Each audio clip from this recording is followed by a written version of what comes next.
Yang kami muliakan Bapak-bapak pimpinan Pondok Modern Tazaka, yang kami muliakan Bapak Ketua Yayasan Tazaka, yang kami muliakan Bapak Dr. Habib Hirzi, yang terhormat Bapak Direktur Kulliyatul Muallimin Al-Islamiyah, yang terhormat Bapak Wakil Pengasuh Pondok Modern Tazaka, dan yang kami hormati Bapak-bapak Ketua Lembaga dan para guru Kulliyatul Muallimin Al-Islamiyah, segenap para OPPM lama maupun baru serta seluruh santri yang berbahagia.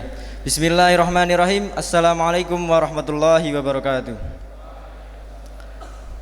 Pada kesempatan ini izinkan kami memaparkan laporan pertanggungjawaban kami, yaitu bagian zakat dan wakaf OPPM.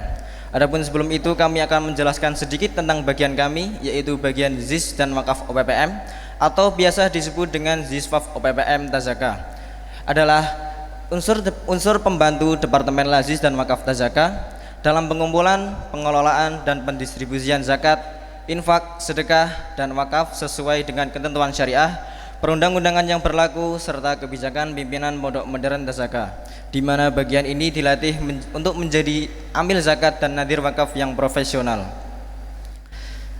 Selanjutnya ada personalia kami yang terdiri dari 6 orang, yaitu saya sendiri, Gema Sotal Haq sebagai ketua, dibantu dengan 3 teman saya, yakni Andi Arung Gauma Patunru sebagai sekretaris, Muhammad Fakih sebagai bendahara, Muhammad Malvin Fernanda sebagai anggota, dan 2 kader kami dari kelas 5, yakni Anca Satria Barakukuh sebagai kader dan Aulia Fathia Setia Nugraha.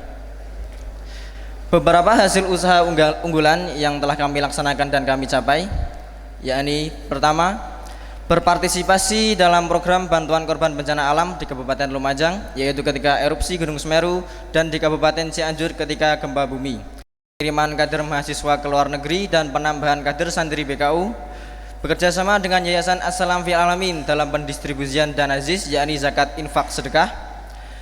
Program perluasan tanah, yakni bertambahnya tanah seluas 13.668 meter persegi, dan program penambahan sarana prasarana dan bangunan antara lain 2 lantai Gedung Mekah, 2 lokal asrama Gedung Suriah, MCK Gedung Suriah, kelas gazebo, pusat pam permanen plus MCK, instalasi air minum di Gedung Al-Ashraf, dan tamanisasi area gazebo dan tebing Gedung Mekah dan Gedung Suriah. Selanjutnya keuangan. Yang pertama, perolehan keuangan ZIS pada tahun ini yang terdiri dari infak sebesar 2.064.811.000 rupiah, zakat fitrah sebesar 19.158.500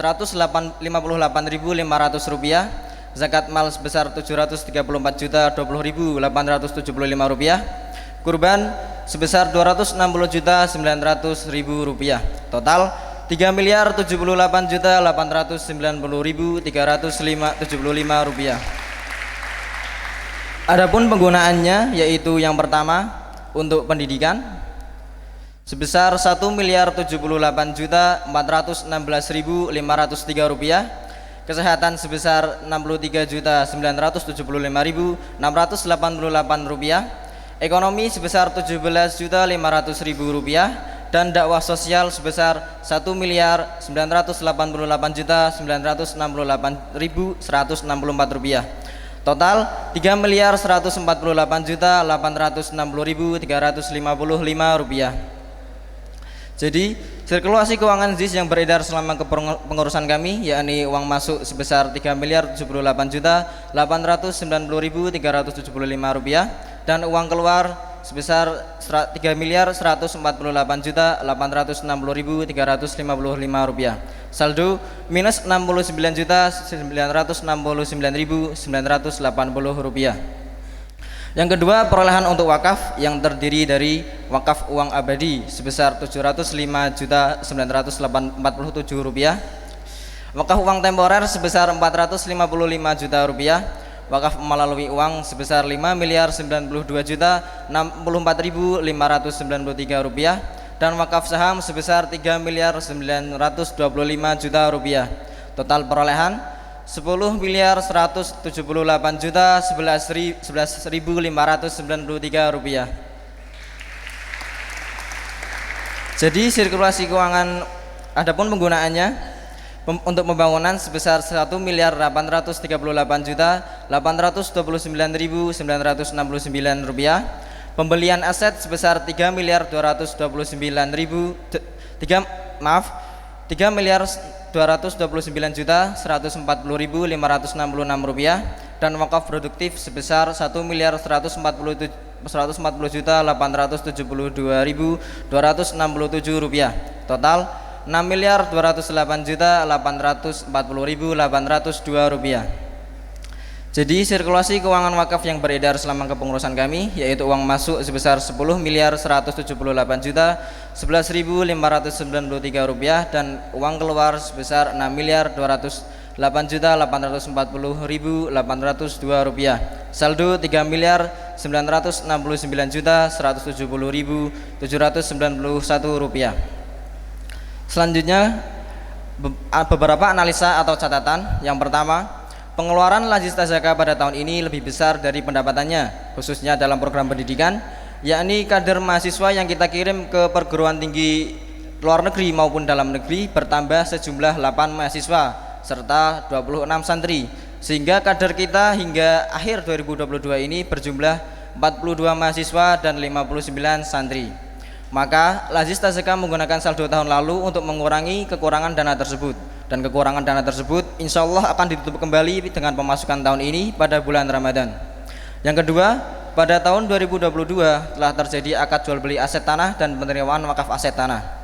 Adapun tanah yang dibeli sebagian masih dalam proses pelunasan senilai 470 juta rupiah, sehingga ini berlanjut menjadi program pada tahun 2023. Yang ketiga, sisa saldo akhir wakaf tadi terdiri dari saldo akhir di bank sebesar 44.170.791 rupiah dan saldo wakaf dalam bentuk cash value market di bursa saham dengan kode emiten BEPS sebanyak 1 juta lembar. Telah terjadi stock split 1:5 sehingga jumlah saham yang dimiliki oleh Tazaka saat ini 5 juta lembar dengan harga per 31 Desember Rp785 atau sama dengan senilai 3.925.000.000 rupiah.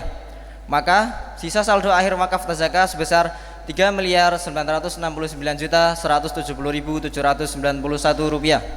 Yang keempat, perolehan wakaf pada tahun lalu sebesar 13.247.987.403 rupiah. Adapun pada tahun ini sebesar 10.178.011.593 rupiah.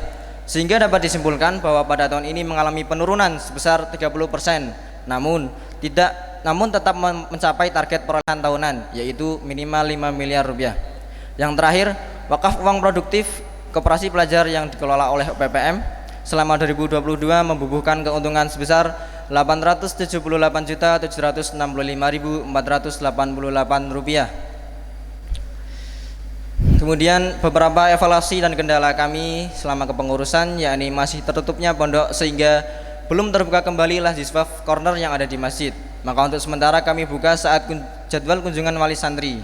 Yang kedua, belum memiliki tim kreator yang fokus dalam marketing Ziswaf, maka kami melakukan kerjasama dengan bagian media center.